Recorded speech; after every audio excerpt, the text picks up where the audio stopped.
Greetings. In this video, we are going to be talking about how to use CalcPlot3D and also a tiny bit of help from Desmos to look at solids of revolution. And then that can be helpful with visualizing when we're computing the volumes of these solids of revolution, setting up our integrals. So, this is just a slide from class, one of the examples that we went through together, but I just wanted to kind of go through my process step by step here to make it more clear how you can use these tools. So in this case, we're looking at a region. So again, this is going to be a 2D region, and then we're going to revolve it. So the 2D region is bounded by the y-axis, y equals the square root of x, and y equals 2. And then we'll revolve it around the x-axis. So usually I start by like drawing my 2D picture. And so I know what the square root of x looks like and y equals 2, and so I feel pretty confident in drawing those, and I think I could find the intersection point. But, especially with more challenging things, or if you don't feel confident with what the square root of x graph looks like, you can go to Desmos, right? There's y equals 2, y equals the square root of x. And then don't forget that we also have the y-axis as a bound, and the y-axis is x equals 0. So we're really looking at this like, not quite triangle thing here that I'm kind of filling in with my arrow. So from the y-axis and then between these guys. So similar to like an area between curves process so far.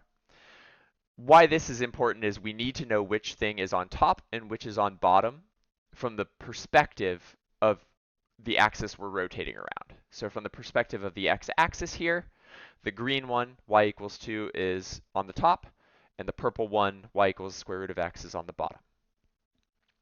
So now we'll head over to CalcPlot3D. And first thing I'm going to do is just get rid of the default thing that they have. We're going to add our own thing to the graph. So here, we'll hit the add to graph. We'll scroll down. It's actually at the bottom of the menu, and it's a tool specifically developed for exactly this purpose. We're going to click on solid of revolution. It's exactly what we want to do here. And so you'll notice nothing actually pops up over here. They have some default 2D region, but we are going to change that. So we're going to come down here to describe our 2D region. So we saw the top function was y equals 2.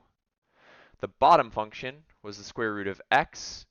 And then we went from x equals 0, aka the y-axis, to x equals 4, where they intersected. So that's this intersection point here. You could also solve for that algebraically, right? Because the square root of x equals 2 when x is 4. And we are indeed revolving around y equals 0. That is the x-axis. So I'm going to click this to display the thing. So right now it's just 2D. And the reason is we haven't rotated yet. This is going off over here. Notice it's actually cut off my 2D region on the left here. So I'm just going to click zoom out, the minus magnifying glass. Now I can see everything. So some tools we have. Before I rotate my region, I just want to show that we can do a representative rectangle.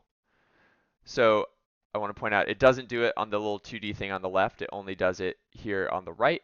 But notice this gives us our little like rectangular slice, as if we were doing those area between curves problems. And this can actually help you see like the washer. So if you revolve the representative rectangle only, you can kind of see what's going to happen. So when we're doing the whole region and rotating around, we are just making a bunch of these washers, right? And they're thinner here, and they're thicker over here with less of a gap in the middle. And so this is just one of those washers.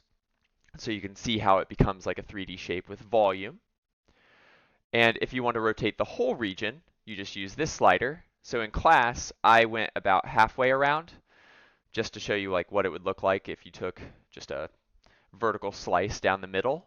And so you can kind of see what the inside would look like, that this part is filled in, this part is filled in, and then this is where you kind of have the hollowed out part. And now I'll go all the way around, and it looks like a a cylinder, but if you just click and drag, you can rotate and see that, again, it's going down to just a point there and has this like slope kind of like a bowl on the inside, right? So that is how you can do the washer method. Um, so I want to do one more example here, and that would be one where we're going to revolve around the y-axis instead, because that means we want to view more like right minus left than top minus bottom. So here, we're now bounded by the x-axis. So basically, we've just flipped the x-axis and y-axis there. We're bounded by the x-axis, again, square root of x, but now a vertical line instead of a horizontal line, x equals 4. And we're revolving around the y-axis. So again, I'm going to go back to Desmos, and I'm going to change my y equals 2 to x equals 4, and my x equals 0 to y equals 0.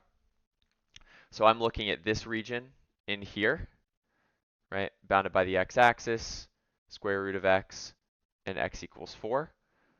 But I'm now rotating around the y-axis. So how do I deal with that in CalcPlot3D? Well, I'm just going to unrotate here and just take this off for a second. Okay, so the main thing that we have to do here is go to the very bottom. Whoops.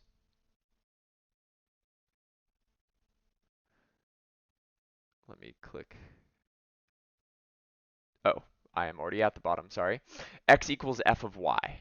So this is where, right, you want to view x in terms of y so that you can do left and right, as opposed to y equals f of x, which is thinking like vertically, and so bottom to top. So x equals f of y. And so with my options, right, on the right of this region, right, the farther thing out from my y-axis is x equals 4. And then on the left, remember, it's x equals. So I don't want to think of it as y equals the square root of x. I would square both sides, and it's x equals y squared. And then where's my intersection point? Again, these are y bounds now. So I'm not thinking x equals 4, but rather y equals 2.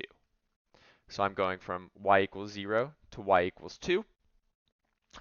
And my axis of revolution is now going to be x equals 0, the y-axis. So I'm going to unclick, re-click, so I get the new one and refresh it. So this is what this looks like, which is exactly that region there. And again, I'm going to be rotating around the y-axis. I can again show a little representative rectangle. And so notice now it's a horizontal slice because I'm thinking left to right. And so if I revolve this guy around, it looks like this going around my y-axis. So again, I have washers that are going to be thicker down near the bottom and thinner up at the top with a bigger gap. And if I rotate my whole region, it looks like, I don't know, a stadium, right? Kind of stadium seating in a way. So that's basically it. You just kind of need to find either your bottom and top or left and right, depending on whether you're rotating around a horizontal or vertical axis, respectively. And then if it's around a horizontal axis and you have vertical slices, do the y equals f of x. Otherwise, do the x equals f of y. And you can utilize these sliders to, help yourself visualize. So I hope that that's helpful. Feel free to use it if you need it. If you think you can do it without it, that's also perfectly great. Thanks for watching.